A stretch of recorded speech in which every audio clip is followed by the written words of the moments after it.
আপনি যখন হস্তমৈথুন বন্ধ করে দেবেন তার 3 মাসের মধ্যে আপনি রেজাল্ট দেখতে পাবেন।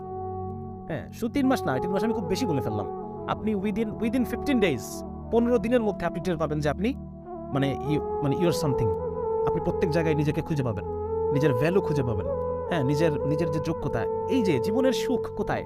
ওই পর্নোগ্রাফি দেখে হস্তমৈথুন করার মধ্যে সুখ নাই, বরং আপনি যখন নিজেকে একজন সাকসেসফুল পুরুষ হিসেবে, একজন লিডার হিসেবে আপনি দেখতে পাবেন নিজেকে। হ্যাঁ, নিজের ফুল কোয়ালিটিকে আপনি যখন প্রস্ফুটিত হতে দেখবেন, ফুল কোয়ালিটিকে আপনি যখন বিকশিত দেখবেন যে আমি বিকশিত হয়েছি, এইটা হচ্ছে একজন পুরুষের তার মূল জীবনের যে সুখ, জীবনের প্রশান্তি হচ্ছে এইখানে। সুতরাং আপনি হস্তমৈথুন ছেড়ে দেওয়ার within 15 days you can feel যে আমার টেস্টোস্টেরন বাড়ছে, আমি আমিকে খুঁজে পাচ্ছি। আপনি মানুষের চোখে চোখ রেখে কথা বলতে পারবেন। হ্যাঁ, যারা বেশি পর্ন অ্যাডিক্টেড তারা মানুষের চোখে চোখ রেখে কথা বলতে পারে না, ওই যে লো সেলফ এস্টিমের কারণে, নিজেকে হীনমন্য মনে করার কারণে সেটা করতে পারে না। কিন্তু 15 দিনের মধ্যে আপনি খেয়াল করবেন যে আপনি মানুষের চোখে চোখ রেখে কথা বলতে পারতেছেন।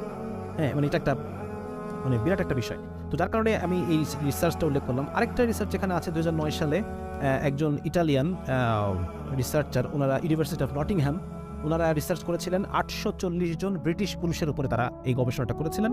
এবং উনি একজন ইটালিয়ান বর্ন পলিক্সেনি ডিমিট্রোপুলো, উনি বলছেন যে 20 এবং 30-এর ঘরে যখন মানুষের বয়স, কারো বয়স যখন 20 এবং 30-এর ঘরে, 21, 22, 23, 24, 25, 38, 39, 40, এই যে 20 এবং 30-এর ঘরে যখন বয়স, সেই সময় ঘন ঘন হস্তমৈথুন প্রোস্টেট ক্যান্সারের ঝুঁকি বাড়াচ্ছে। ওনারা গবেষণায় পেয়েছেন প্রোস্টেট ক্যান্সার, পুরুষের প্রোস্টেট নামে একটা জায়গা থাকে, আমাদের যে ওই প্রস্রাবের যে ব্লাডার, প্রস্রাবের ব্লাডারের ঠিক নিচে প্রোস্টেট নামে একটা অঙ্গ আছে, যেই প্রোস্টেটটা মূলত দেখাচ্ছি পুরুষের যে বীর্য, সিমেনের একটা কন্টেন্ট প্রোস্টেট থেকে তৈরি হয়, এরকম কিছু বিষয় আছে আর কি।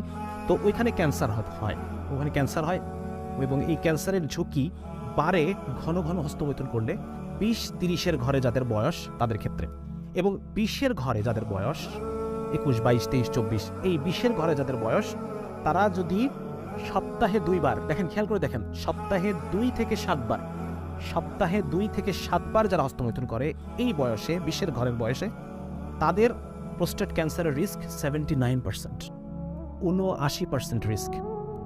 যারা 20 থেকে 30-এর ঘরে বয়স, 20-এর ঘরে বয়স, প্রতি সপ্তাহে 2 বার থেকে 7 বার পর্যন্ত যারা করে, তাদের প্রোস্টেট ক্যান্সারের, বৃদ্ধ বয়সে গিয়ে প্রোস্টেট ক্যান্সারের রিস্ক 79%। এবং 30-এর ঘরে যাদের বয়স, 30-এর ঘরে যাদের বয়স, তাদের 31, 32, 33, 35, সপ্তাহে একবারও যদি তারা করে, সপ্তাহে একবার বা তার বেশি, তাদের প্রোস্টেট ক্যান্সারের রিস্ক 69%, প্রায় 69%। সুতরাং এটা একটা ফাইন্ডিং, তারা রিসার্চ করে 840 জন পুরুষের উপরে রিসার্চ করে তারা এই ডেটাগুলো পেয়েছে। কেন হয়, কিভাবে হয়, এ বিষয়ে বিস্তারিত এখনো আসে নাই, কখনো আসবে কিনা আমরা জানি না, বিকজ তারা তো এটাকে নর্মাল মনে করে, বা নর্মাল হিসেবেই তারা দেখতে চায়, বিকজ এটার উপর তাদের $100 বিলিয়ন ইন্ডাস্ট্রি রয়েছে। সুতরাং তারা তো চায় না এটা খারাপ প্রমাণিত হোক। তো আমি জানি না, এটা হয়তো আমরা কোনোদিন সামনে জানতে পারবো যদি আমরা মুসলিমরা এগুলো নিয়ে গবেষণা করি। আমি এই জন্য খুব গবেষণা করতে উৎসাহিত করি সবাইকে যে আপনারা গবেষণা করেন। হ্যাঁ, যে মুসলিমরা যদি কখনো আমরা গবেষণা করি, হয়তো এই বিষয়গুলো নিয়ে আমরা আরও বিস্তারিত জানতে পারবো। তো মোট কথা এটা যে এই হস্তমৈথুনের এটার পরিণতি, শারীরিক পরিণতি খুব বেশি ভালো না, মানসিক পরিণতিও ভালো না, এবং পারিবারিক যে প্রশান্তি, যেটাকে বলে পারিবারিক শান্তি, হ্যাঁ, একজন সফল পুরুষ হিসেবে যে পারিবারিক শান্তি, এটা যারা হস্তমৈথুনে অ্যাডিক্টেড, পর্নোগ্রাফিতে অ্যাডিক্টেড, তারা এটা থেকে বঞ্চিত, এটা থেকে তারা মাহরুম। ঠিক আছে না? তো এটা একটা পয়েন্ট। এই বিষয়গুলো নিয়ে আমরা অনেক আলোচনা অলরেডি করেছি। তো এখন মূলত আমরা চলে যাই যে আসলে এই যে একটা বিশাল সমস্যা, আপনি চিন্তা করে দেখেন, আমরা লাস্ট 2013 সালে একটা রিসার্চ হয়েছে, 2013 সালে একটা সার্ভেতে দেখা গেছে যে বাংলাদেশে, আমাদের বাংলাদেশে, যেখানে আমরা একটা রক্ষণশীল সমাজ বলে নিজেদেরকে দাবি করি, তো এই বাংলাদেশে স্কুলে কোন বয়সের বাচ্চারা যায়? স্কুলে যায় কত, 7 থেকে 14, তাই না? এই বয়সী বাচ্চারা তো স্কুলে যায়। তাহলে 7 থেকে 14 বয়সী এই বয়সী বাচ্চাদের মধ্যে, স্কুলগামী বাচ্চাদের মধ্যে 77% পর্ন অ্যাডিক্টেড, 77%। তাহলে দেখেন, এই 77% বাচ্চা পর্ন অ্যাডিক্টেড। তাহলে এই 77% বাচ্চা যখন আমাদের মতো বয়সে আসবে, যখন তারা দেশের মূল ওয়ার্কিং ফোর্স হবে, তখন কি অবস্থা দাঁড়াবে চিন্তা করেন। একটা দেশের মূল ওয়ার্কিং ফোর্সের ৭৭%-এর কোনো সেলফ কনফিডেন্স নাই, কেমন হবে চিত্রটা? তাদের মধ্যে ইনোভেশন নাই, তাদের মধ্যে আগ্রহ নাই, তারা একটা জায়গায় গিয়ে স্মার্টলি কিছু প্রেজেন্ট করতে পারে না, তাদের মধ্যে একটা কি বলা যায় রিস্ক টেকিং বিহেভিয়ার নাই, তাদের মধ্যে একটা জিনিসের দায়িত্ব নেওয়ার যে ক্ষমতা সেটা নাই। তারা একটা জিনিসকে সুন্দরভাবে দায়িত্ব নিয়ে সেটাকে সমাধা করে চলে আসবে, অ্যাকমপ্লিশ করে চলে আসবে মিশন, এ ধরনের কোনো কি বলা যায় উদ্যম, এ ধরনের কোনো কর্মশক্তি স্পৃহা তাদের মধ্যে নাই। তাহলে একটা দেশের পপুলেশনের ওয়ার্কিং পপুলেশনের ৭৭%-এর যদি এই অবস্থা দাঁড়ায়, তখন আমাদের কি অবস্থা হবে চিন্তা করেন। তাহলে এই ব্যাপারগুলো বুঝতে পারতেছি কিনা আমরা যে এটা কত বড় একটা মহামারী। এখানে মানে মন শেষ হয়ে যাচ্ছে, শরীর শেষ হয়ে যাচ্ছে, পরিবার শেষ হয়ে যাচ্ছে, মানুষের জীবনই শেষ হয়ে যাচ্ছে। একজন পর্ন অ্যাডিক্টেড মানুষের তার তো জীবনী শক্তি সে সীমিত করে ফেলতেছে, ঠিক আছে না? তার মানে তার চিন্তা করে দেখেন, এই যে আমরা কেবল বললাম যে সারা পৃথিবীতে টপ 5 পর্ন সাইট, প্রথম 5টা আছে, আরও তো মানে কত হাজার হাজার পর্ন সাইট আছে, তার মধ্যে 5টা, প্রথম 5টায় মানে প্রতিদিন 20 কোটি মানুষ, প্রতিদিন 20 কোটি মানুষ প্রথম 5টাতে তারা ভিজিট করে।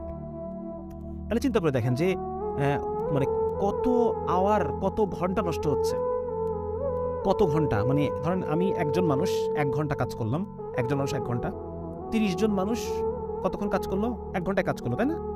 30 জন মানুষ আমরা 1 ঘন্টা কাজ করলাম। তাহলে যদিও মূল টাইমটা 1 ঘন্টা, বাকি প্রত্যেকের আলাদা আলাদা 30 ঘন্টা, তাই না? 30 ঘন্টা, এটাকে বলা হয় ম্যান আওয়ার। এই ইউনিটটাকে বলা হয় ম্যান আওয়ার। মানে যদিও আমরা 1 ঘন্টা কাজ করছি, কিন্তু 30 জন মানুষের 30 ঘন্টা ব্যয় হয়েছে, তাহলে এটাকে বলা হচ্ছে 30 ম্যান আওয়ার। তাহলে এখন দেখেন 20 কোটি মানুষ যদি প্রতিদিন পর্ন সাইট ভিজিট করে, কত ম্যান আওয়ার নষ্ট হচ্ছে? এটা তো 5টার হিসাব, আরও তো আছে।